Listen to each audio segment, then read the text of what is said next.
Here we go! Let's go! This is KIC Radio.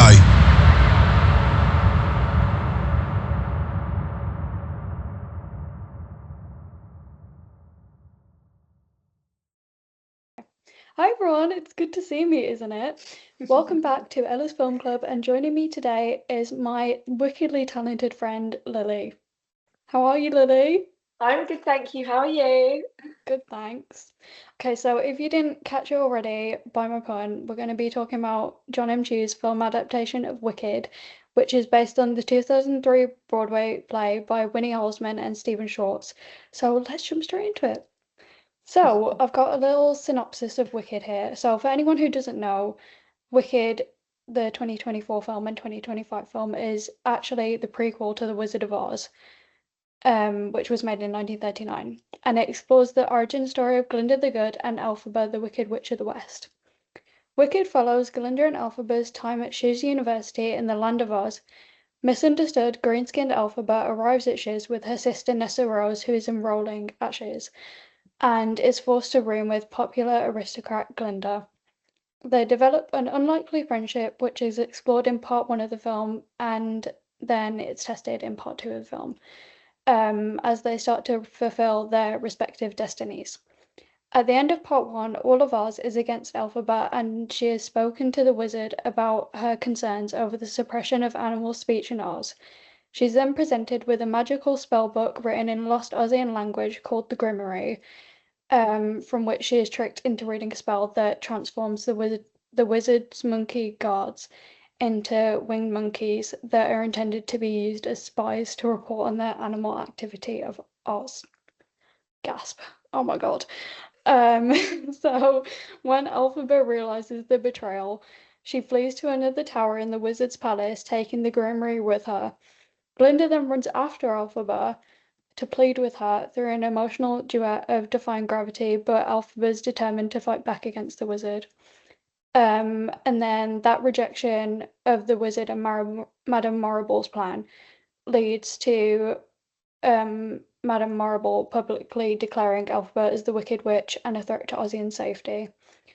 This means that Glinda and Elphaba must part ways, as Elphaba has to go into hiding by heading to the Western Sky, also known as Oz's Western Lands, and it is more isolated, therefore providing better cover for Elphaba from the wizard. And then we see Defying Gravity, not Defying Gravity, Defying Gravity, Yeah. at the end of Wicked, and then the story continues in Wicked for Good. So, what I think is quite interesting about Wicked Part 1 is the narrative structure, because it follows a non-linear structure, because at the beginning of the movie, it's like a jump forward in time, so we see Elphaba's hat in the window, and then you hear someone saying to Glinda, exactly how dead is she? And then Glinda continues to say, because there's been so much rumour and speculation, let me tell you the whole story. According to the Time Dragon clock, the melting occurred at the 13th hour, the direct result of a bucket of water thrown by a female child. And then you have like the crescendo of the music, which is fantastic. I love that.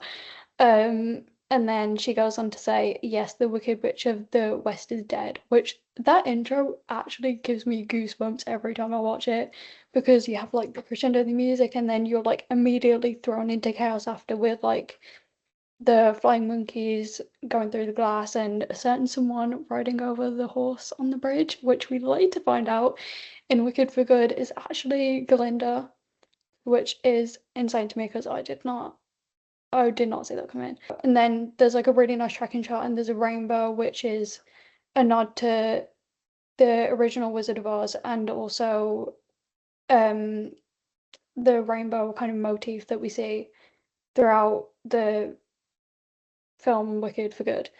And then there's also children running through the fields screaming the Wicked Witch of the West is dead. And we also see Dorothy, the Tin Man, Cowardly Lion, and the Scarecrow all walking along the famous yellow brick road. And then when the children are running through the tulip field, it transitions us into the first track, No One Wants the Wicked, which is one of my favorite tracks. I love that track. Um, in which the Munchkins are all celebrating the Wicked Witch of the West's death, and it feels like a very triumphant tune. And the lyrics are very interesting in this one because I have picked up on the fact that in the title "No One Mourns the Wicked," it's kind of got like a double meaning. So no one mourns the wicked, as in like no one is mourning the death of Elphaba. Yeah. And then you also have no one mourns the wicked, as in one mourns the wicked, Glinda. So I thought that was quite interesting. Yeah. And then you also have Glinda singing, and goodness knows the wicked's lives are lonely. Goodness knows the wicked die alone. It just shows when you're wicked, you're all left on your own. And that's referring to Glinda the good. So the goodness is Glinda, and then the wicked is Elphaba, which I thought was quite an interesting take on that. And then one of the Munchkins, I think it's one of the Munchkin children, asks Glinda a question about being wicked, and Glinda says, "Are people born wicked, or do they have wickedness thrust upon them?"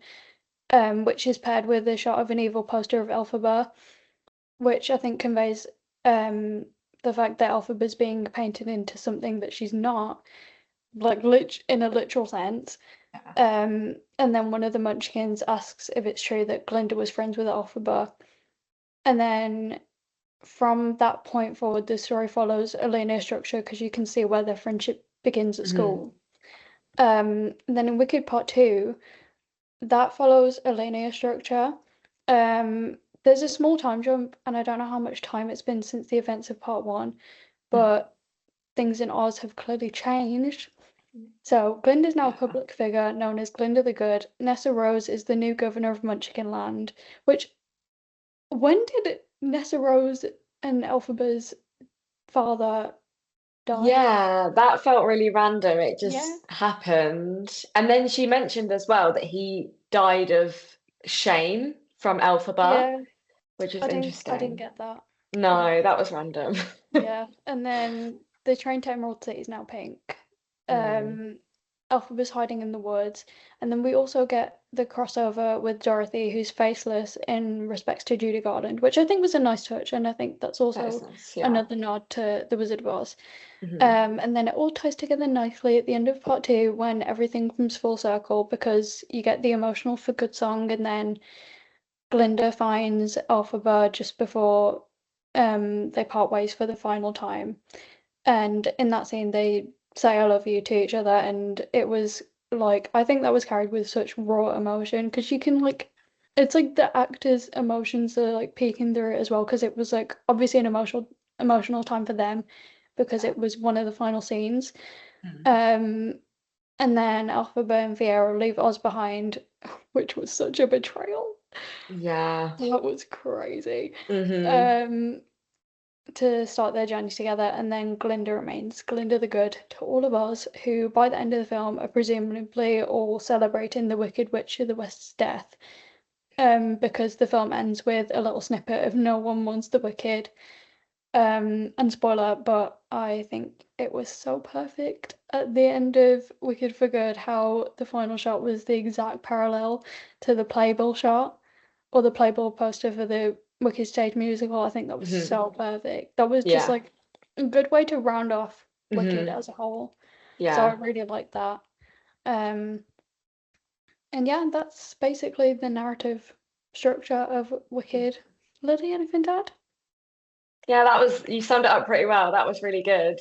It's just interesting especially if you're just watching the film and you don't know the story or you haven't seen the stage version. It's interesting to see how it's played out and the misconceptions of the different characters. It's really interesting. So, okay, from the beginning of Wicked, I think we start off really strong with the opening scenes of both movies. So, what I think is so great from both of the movies is the universal intro, because as a film nerd, that is perfection to me, like actually, because it's everything from the way it starts with black and white and then transitions to color, and I think that's a nod to how the Wizard of Oz shows Technicolor transitions. Yeah. Um, and then like you have it in like pink and green, but like a faded pink and green. I think it's nice. And then the sound is all muffled and echoey, and you can hear the Wicked Witch scream as Dorothy throws the pail of water over her. And then we go into a really nice long tracking shot into Oz, so the story begins. And that tracking shot is one of the most beautiful shots in Wicked. I just love it so much. I think it's gorgeous, and you can see like all like the tulip fields and everything, and the colors are just so amazing, and it's just like paired with the music and everything. It's just like one of the perfect shots. I love it. Um, and then the opening scene of Wicked Part 2 follows something similar. So you begin with the same universal intro, and then the sound is also all echoey. And you can hear Madame Morrible speaking, and she says, "It's been 12 tides since the Wicked Witch of the West escaped with our grimoire. Shield your children, trust no one else. She will be eliminated. Until then, the wizard's vision for Oz tomorrow marches on." And I really want to know what 12 tides are, Yeah, because 12 tides. Is because that days or like I don't know. I was thinking weeks, but it could be weeks? Or is it days. like tides in relation to like the sea tide? I don't know. Do they have a sea Oh, in actually, Oz? I didn't think about that. Yeah, they do. Yeah, Yeah, so interesting. But maybe. yeah, because I was thinking like it could be part of the Aussian language. Oh, I love their language, by the way. Love Like, the language. yeah, Yeah, like when Glinda says in this movie, like, "I'm obsessulated." I literally put that obsessulated. in my review. That was New my vocab. whole review for Wicked. Yeah. I was I was obsessulated with this movie. Obsessulated. Yeah. Um, and then the echoey effect, it truly makes it chilling. Hmm. Like like I said before, like every time I watch that intro I get goosebumps, but Hmm. this was like a whole nother level of goosebumps. Actually crazy. Yeah. Um and then you go into the animals of Oz cruelly being forced to help build the yellow brick road. The Hmm. the yellow brick road before Elphaba makes an iconic appearance in Hmm. which she fights the construction workers in an attempt to free the animals.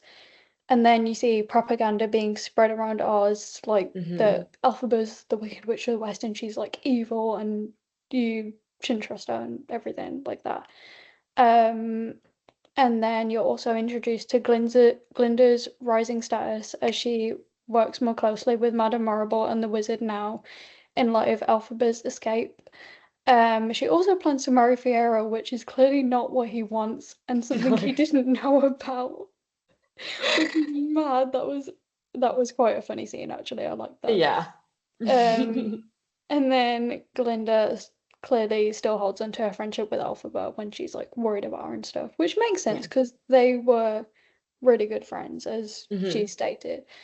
Um, and she doesn't know where Elphaba is. No one does. Yeah. So, yeah. And then another thing I love about the opening scenes is how it nods to the Wizard of Oz because of the title cards. Yeah. Because the font that they use for the titles is actually a similar font to the Wizard of Oz font, and I think that's a really cool nod. I think that's one of my favorite nods to the original film. Um, and then what's also cool about the title cards is that part one nods to Elphaba because it's like the title is against earthy tones, and Hmm. part one is very much, I think, is very much Elphaba's movie. Yeah. And then part two is more of Glinda's movie because it's, and what feeds into that theory is that the title in part two is against a pink tulip background. Yeah.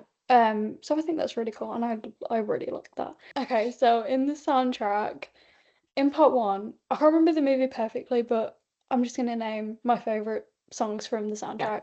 So you got Popular, Dancing Through Life, which is a really long song, but I love it so much. Like we literally on the way to when we went to go and watch Wicked for good the other day, we were listening to that the whole journey to the cinema.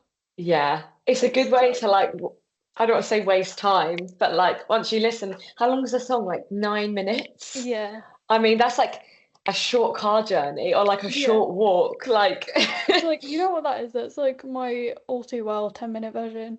Yeah. But wicked form. Yeah, Wicked Form. Yeah. Um, and then you have One Short Day, which is that, correct me if I'm wrong, but is that the song where Kristen Chenoweth and Idina Menzel made their cameos? Yes. Yeah, That was, I think it was a surprise. I can't remember if that yeah, was a release until the film came out and everyone was like, wow, in the cinema. yeah. Because I remember I was seeing videos of people like being really shocked that they were in the movie, and I was really shocked when I watched it because I was like, Yeah. that is so special because they're the original Glinda and Alphaba in the stage Yes. musical. Yeah. Um, so I thought that was a really cool, like, special nod to the Yeah, stage musical because you have loads of definitely. nods to The Wizard of Oz, but you don't Yeah. like. And I know the films are based on the stage musical, but Hmm. it was really cool that they were included in it. And it was even more cool to look at all the behind the scenes photos and see like Kristen Chenoweth and Ariana Grande like bonding over Glinda. Yeah. And that was really cool. And it was really funny in that scene where when Kristen Chenoweth put her hand over Ariana Grande's mouth to like stop singing. Yeah. That was so Yeah. funny. Um, Yeah. and then you also have The Wizard and I, which is another one of my favorite songs. And I actually have something to Phenomenal. say about that. So the lyric, "Would it be alright by you if I degreenify you?" Which that is fantastic. That is a fantastic lyric anyway, but Yeah. from a visual perspective, it's so good because as she sings that, she makes the fragments of stained glass spin and it actually degrunifies her. Yeah. And that is one of my favorite scenes in Yeah. Wicked. Like definitely like The whole, hats off yeah. to John M. for doing that, like seriously. It was Yeah. so good. The whole scene for Um Wizard of Eye was really good. yeah. And Yeah. the like all the wide shots and everything and Yeah. again like the set design and Yeah. the lighting and visuals and everything. It's just like exquisite, exquisite shots. Hmm. Um, and I think when she was jumping over the hay field, the wheat Yeah. field, I think it was. Hmm. Um, I think there was a rainbow that appeared, but I might be wrong about that. I don't know. But I don't remember. yeah, I wouldn't know to be honest. Yeah, I'll take but your word for it. guys, correct me if I'm wrong. Okay, in the comments of this episode, correct me if I'm wrong. Um, and then another lyric is "I'd be so happy I could melt," and then she melts. At the end of Wicked Part Two. So she kind of, Yes. It's like I feel foreshadowing, like, so much yeah, I was gonna say foreshadowing. that. Yeah. Yeah, there's a lot of foreshadowing in Wicked Part Yeah. One because it shows a lot of the scenes from Wicked Part Two, and then when you watch Wicked Part Two, you get um all the answers from Wicked Mhm. Part One. So I think that's very cool. And it was him, John M. Chu splitting it into two parts. I feel like that was a good move because there's so much Yeah. to fit into Wicked in general. Hmm. Um, and I think it was really cool that he released it on the exact date a year later Yes. Yeah. as And necessary. perfect. Some people were saying like it could have been all one film, but it Yeah, couldn't. It wasn't enough, to be honest. yeah, I wanted it to be longer. I wanted both of them to be longer. yeah. I think. Do you think the appearance of Dorothy could have been longer, or do you think it was perfect like it was?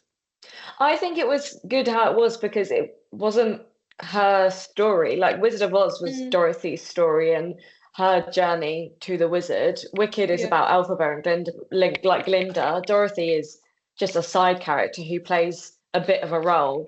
But I liked what they did with that as well. yeah. I think it was good. I don't think Yeah, her having any more scenes would have. I think it would have taken away from the movie. I think so. yeah, I think it was quite good like it was.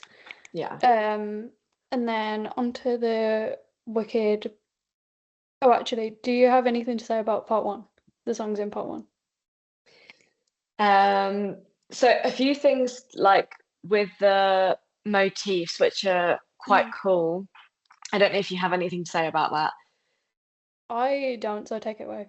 Okay, I was going to say I'll just dive right in. So the so Stephen Schwartz is the musical creator for Wicked. I think he writes the lyrics as well, but Mhm. don't quote me on that because I'm not too sure. But he Okay. definitely writes the music, and he has an Elphaba theme which appears in No One Mourns the Wicked, and it also appears in part two, and it's like low chords on the piano and high chords on the piano, and it's at the start of the Wicked, it's the one that's like da da da da da da, and that appears Oh, throughout the I movie. noticed that. Yeah, and Okay, it's that's really like good. yeah, and it's underscored as well. So underscoring is just like music that plays underneath that Mhm. action. So Mhm. sometimes when she appears or she's like around or like her vibe is somewhere, then that will play again. And it also comes up in part two. So Mhm. there's that in No One Wants a Wicked, and then also the unlimited Mhm. like motif, the unlimited, that is created from Somewhere Over the Rainbow. So the notes of Mhm. the unlimited motif are the same notes used in Somewhere Over the Rainbow, but it's like a copyright thing where Stephen Schwartz could only use a certain amount of notes from Mhm. Somewhere Over the Rainbow. So he used Okay. like the first little bit, and Unlimited comes up in Defying Gravity, in The Mhm. Wizard and I. Um, it happens a lot in like when she comes up as well, and it's Mhm. more hopeful than the evil, wicked tune that's presented at the start. Mhm. And then in Defying Gravity, another hopeful motif is a da da da da da, Mhm. and that also is played loads of times through Defying Gravity. And then also Popular. I have a lot to say about the soundtrack, Oh, but go on. Popular, I want to hear it all. all the yeah, all the extra la las at the end of Popular that Ariana Grande adds on with all her little leg kicks and swishes and stuff Yeah. was Also, approved. Yeah, it's all approved by Schwartz, and he actually said he'd wish he'd put that in the original soundtrack because he loved it so much. oh, yeah, that was Yeah. really good. Yeah, but I think his influence in the Wicked films are really important and really special because a lot Mhm. of the musical choices and the ad lib bits from Glinda and Elphaba and things that are a little bit different from the stage version are approved by him. He had a lot of involvement. I think, Mhm. again, don't quote me, I think he's the executive producer as well of Yeah, I both think that's films. Yeah, yeah. so he had a lot of influence in the music. And then one last thing about part one and part two really is like the use of like drums and Mhm. bassy instruments, which Yeah. especially in a cinema is really important because you feel it, you feel the Yeah. atmosphere. And the drums, especially like the low drum fills in between like the words and the phrases, you can really feel it. Mm. And it's quite like pop music kind of style to have that type of drum like fills and rhythms Yeah. in. It's very reflective of like pop music rather than just Mm. classical and like just a classical orchestra. So that's quite interesting. And then a lot of Schwartz, like his influence comes from classical music as well. It comes from Mm. Rachmaninoff, like the low and then the high chords. That's actually a classical influence as well. So I like how he sort of merged everything all together. Yeah. So yeah, that's probably everything for part one. And again, I agree with all the songs that you mentioned. I also like What Mm. Is This Feeling? Oh That's yeah, really that's good. another one I was Yeah. about to mention. Okay. Yeah. So yeah, I don't forget love that What Is one. This And the Feeling? choreography is clean as Oh well. yeah. The Yeah. choreography. All throughout Wicked Part 1 and Part 2, the choreography is spectacular. Like Spectacular. it's so amazing. Yeah. Oh my god, I love the choreography and what is this feeling? That's my karaoke song. Yes, Yeah. love. Yeah, Yeah. agreed. Yeah. And Dancing Through Life, the choreography is Yeah. really important and very together. And the Yeah. ensemble are amazing as well. Hmm. Yeah. And another thing in What Is This Feeling? Oh no, Popular. Sorry, I'm getting my songs mixed up. Yeah. Another thing in Popular is when Glinda taps the ruby slippers. That's another Hmm. nod to the Wizard of Oz that I didn't Yeah. mention before. But yeah, Great that was really foreshadowing cool. again. Yeah. Yeah. But Okay. she doesn't what don't I don't really like this. The fact Mm. that Nessa doesn't she has silver slippers instead of red. Yes, I was thinking But that. I think in The Wizard of Oz originally Dorothy was supposed to have silver slippers, Right, I think. But that would make sense. yeah. But I don't know, I feel like the ruby slippers could have been cooler. But then in Wicked for Good, you see when Elphaba's doing that spell on Nessa to float, um her slippers turn like an orangey shade, as Yeah, if like they're they're like on on fire. fire. Yeah. Yeah, So I that think was good. that was cool. I like that. Hmm. And then onto the part two songs. Okay, I've got a list of all the songs. So you've got Couldn't Be Happier. I don't remember if this is the first song or not.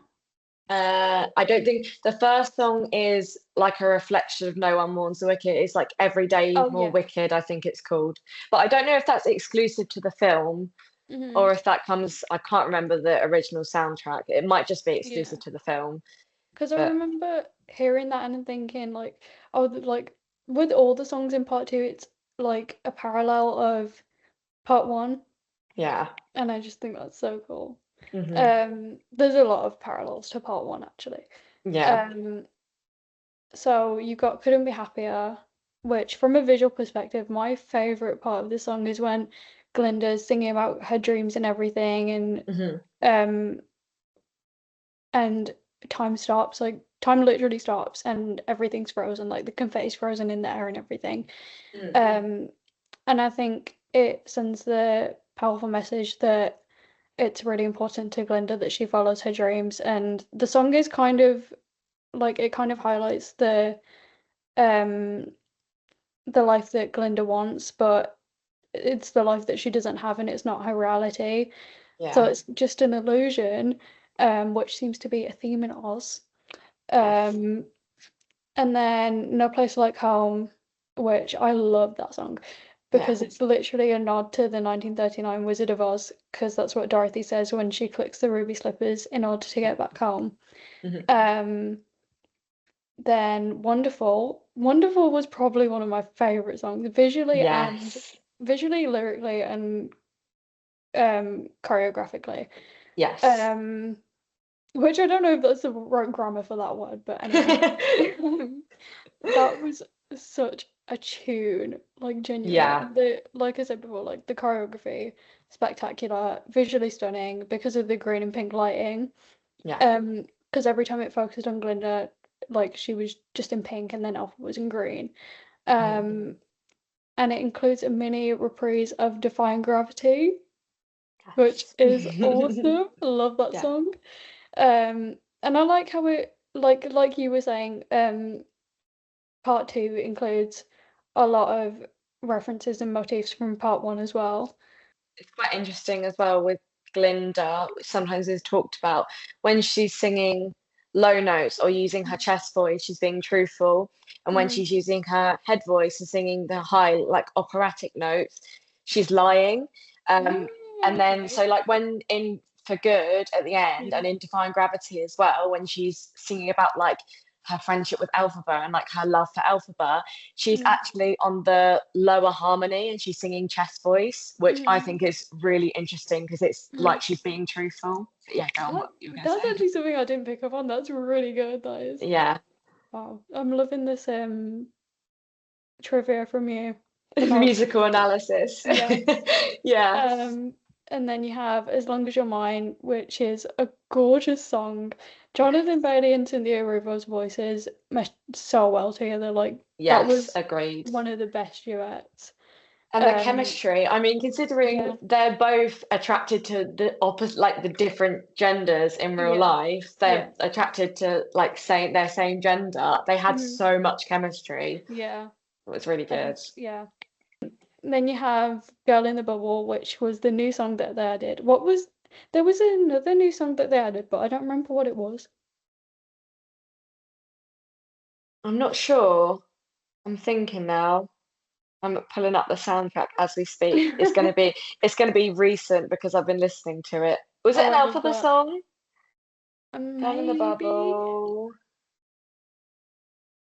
The Wicked Witch of the East, or is that in the original?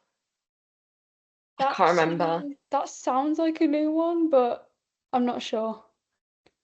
Um, I think I'm just having a look. okay. Yeah, yeah, The Wicked Witch of the East, which is Nessa Rose's song, isn't in Mm. the original from what I can see. So that might have Okay. been one, but it wasn't like a proper song. It was a bit bitty. It was a bit like Mhm. here and there. Yeah, I don't know. I didn't really like that. And No. then I didn't really like Girl in the Bubble either because it sounded like it was more like Ariana Grande was singing it, not Glinda. And Yes. like no hate, absolutely no hate Not to right. Stephen Schwartz or anything. We're not haters here. No. But yeah, I don't know. That wasn't my favorite song. That was probably my least favorite ever. No, I agree. That's a bit of a one that I skip, I think. Yeah, like I understood the message of it, and I think the title was good considering she actually isn't a bubble for most of the Yes. movie.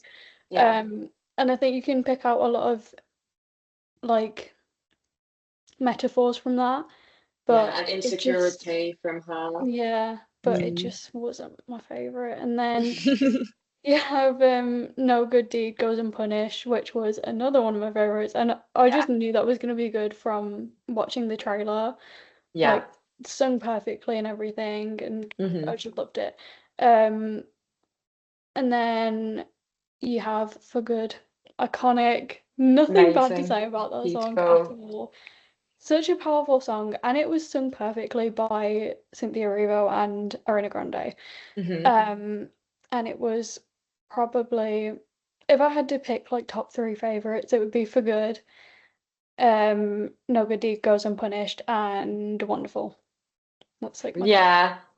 I think, yeah, my top three from part two would probably be Wonderful, As Long as You're Mm. Mine, and then No Good Deed. But I do love For Good as well. Mm. It's like Mm. it's hard. Maybe it would be As Long as You're Mine, No Good Deed, and then For Good, because as much as Mm. I loved Wonderful, I don't really like the Wizard as a character. Jeff Oh, Goldblum was amazing, yeah. embodied, but him as a character, no, terrible No. person. Hate the wizard. Sorry. Hate the Wizard. I know we said we're not haters, but we're hating on Yeah, the wizard, okay? So that's valid clean hate, break. I think. Yeah, valid, valid. Yeah. Yeah, we don't like the wizard. Um, and then I think that's it for part two of the Wicked soundtrack. Anything you wanted to add? Yeah, probably just a few things. So at the Mm. start of As Long as You're Mine, the Wicked Witch theme comes back again. The one heard at the start of Mm. As No One Warns the Wicked is the start of As Long as You're Mine. And that's kind of interesting as well, because in at the end of that song, she says, "For the first time, I feel wicked." So it's kind of Oh, like I didn't pick up that, on that. yeah, that like matches up as well. This isn't like not a lot of this stuff is what I picked up. It's like learning from videos and some of it I Mm. hear. Like what else I heard as well is like a slowed down, like quiet version of Popular in some of Mm. Glinda's scenes where she's like at the front and like waving at Oz and stuff. You can Mm. hear like the strings playing like Mm. um the some of the bits from Popular, which I Mm. thought was really interesting as well. And I think you can definitely tell that it's more of Glinda's movie as well. And also how we saw more of her backstory and like her as a child as well. I thought that was Mm. quite interesting. Yeah, I Yeah, think I that's it for music. something to add on to that. Is like I like the rainbow motif and everything. Yeah. Um, but when you know when young Glinda uses phrases like for real and she says stuff like that, I feel like it kind of like takes away from Wicked a bit because Yeah, they're supposed to be speaking in Aussie language and for real is something that we say on like we a would say. daily, yeah. Yeah. So I don't know, I didn't like that. Young No. Glinda, I feel like young Glinda also didn't really look like Glinda in a sense. No. Yeah, so yeah, Yeah. that was interesting. Yeah. It Probably was not a my nice favorite. idea, not Yeah, executed the best, I yeah, think. I think it could have been executed a lot better, Yeah. and it was. Yeah. Um, So yeah, but um, going back to the notes of popular, I liked in the one of the starting scenes how when Glinda came out to like greet the Aussians for the first time, since she's like became this public figure and everything, she sings the La La La's Yeah, from Popular, and yeah. it I saw something online about how that was mixed with like some I don't know what the name of it was, but it was mixed with some opera tune which is in like lower notes and it's more of a tragic song. Oh yeah, So I thought that love was quite that. interesting because it's Yeah. like she's masking the tragic life that Yeah. is her reality, Hmm. um, with like a joyful, triumphant tune. So I Yeah. thought that was quite interesting. Um, But yeah, I think that's it for the soundtrack. And then Yeah. I've got some extra notes before we go into my favorite section of this podcast, movie trivia. So something extra that I picked up on was the plot twist. Like the plot twists in Wicked in general are crazy, but in Wicked Part 2, there is so many plot twists. Like Hmm. from Fiera running off with Elphaba to Nessa turning back into the Tin Man to the Cowardly Lion being the lion cub that saved that not saved Alphaba that that Alphaba saved at Shears, and Yeah. then to Fiero being turned to the Scarecrow. Which side note, actually, why did he look like Ryan Reynolds? I So was scared. true. I was Yeah. scared. I didn't Yeah. like that. I think the makeup and costume could have done that a lot I better. bet so, yeah. And I know it was like, I mean, props to them for not using CGI for that. Um, but it just didn't look The Tin realistic. I Man don't was know. much better, I think, Yeah, and I much like more the Tin Man. reflective of Wizard of Oz. The Mm, Scarecrow was not reflective of Wizard of yeah, Oz. yeah, Yeah. I didn't like it. No. Um, and then something I didn't get was the when the Cowardly Lion first appears, um, he he says stuff about Elphaba betraying him or something or taking Yeah. him away from his home, and but he was in a cage and it was like I didn't get it. Yeah. Um, so that was interesting. Hmm.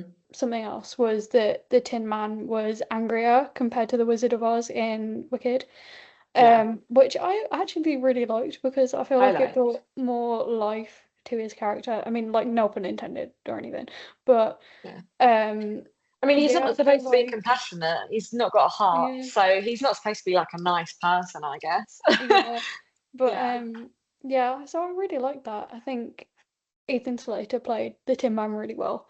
I think so. Um, Yeah.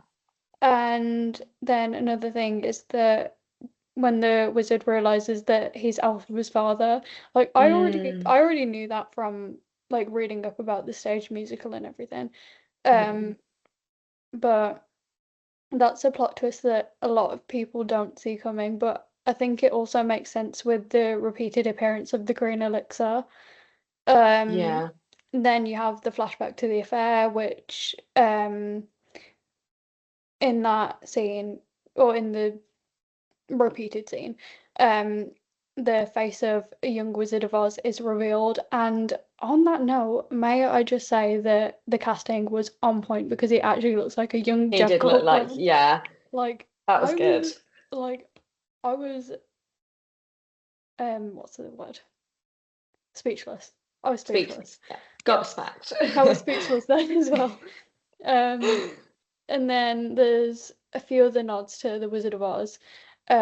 So one of them is when Dorothy's house is flying through the sky, you could hear a little snippet of the original soundtrack from The Wizard of Oz, which I Like thought that, was yeah. really cool.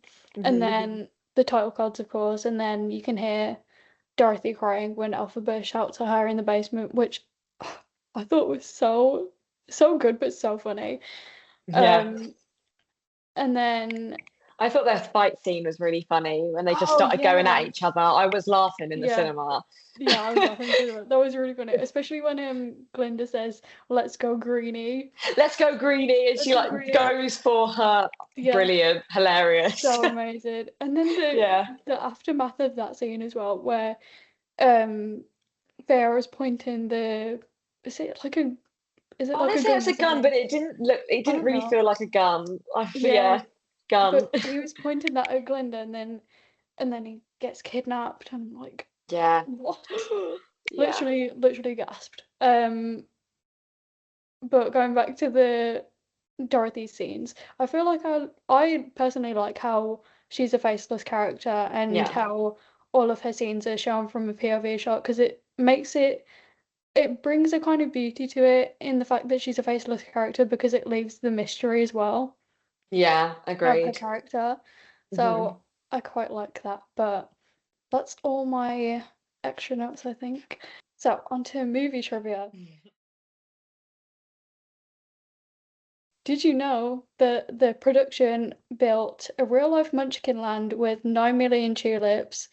Um, which is you can actually go and still see that now, and I've seen loads of videos of people going to visit, and it's really cool. I want to go there myself. Wow. Um, Yeah. but I don't know where it We'll is. go together. Yes, We'll find it together. little Wicked trip. We'll Yeah, we'll recreate the scene from Wicked where they yeah, run through the field and shout, "The Wicked Witch of the West is dead." yeah. I love that little Mm. trip. And then they also built a fully functional Emerald City, which I thought was really cool because like the set design in this film in general is really cool, but to build a fully functioning city, Yeah, that is that is crazy. perfect. Expensive. Yeah, very, Yeah, very expensive. yeah. Um, I don't know how John M. Chu did it, but you know what? I aspire to do that when I make my Yeah, films. I want props to him. really cool set design. Um, and on that, it prioritized practical sets over CGI and extensive computer effects because it would have taken so much time. Like they still had CGI in this film, but to do all the sets from CGI, it would have taken so much time. So And long. Yeah. I think as expensive as it is, it saved them a lot of time and Yeah. money to do that. Um, Much and I more quite like it authentic as as well. well. Yeah. Mm. Um, and the thing about the tulip field as well is it makes it a good sustainable production as well because I think I don't know if Jean M2 bought the field, Mm. but like the fact that you can still go and see it now and it's like still there and everything, and they didn't just dig it up after they finished production, I think it's very sustainable. And Yeah. that is how things go in modern day. So Yeah. yeah. And then another cool thing in Wicked Part 1, because you don't really see it so much in Wicked Part 2.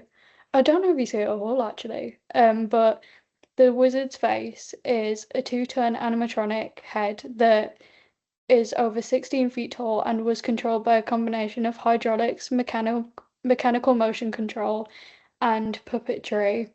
Um, and then CGI was also used to enhance its movements. Wow. So I think that's a really cool fact, and That is really cool. that also ties back into the set design and everything. And an Yeah. extra note to say about um the wizards, like the animatronic head, um, is that I don't know whether this is confirmed in the Wizard of Oz or not, but I feel like the fact that the wizard hides behind a huge animatronic face masks his like kind of evil. Yeah, his true identity. Mm, Yeah, like yeah. that. Yeah, so I Hmm. think that's quite cool. But that is all for my movie trivia. I wish there was more movie trivia facts, but I could not find any. So yeah, I hope you all enjoyed that movie trivia. And That was on great. that note, I think this wraps up our podcast episode. So I hope everyone enjoyed, whether you're watching or listening. And Lily, thank you so much for joining me. You've been amazing. Thank you for And having me. yes, you're very welcome. I'd love to have you on another episode. Perfect guest. I'll be Perfect back. musical guest. I'll be back. And that actually ties into our last episode because we were talking about Scream. And I'll you be said, back. yeah, yeah, here Like we it. go. Yeah. And yeah, I'll see you all for the next episode of Ella's Film Club. Hope you all enjoyed. Bye. Bye.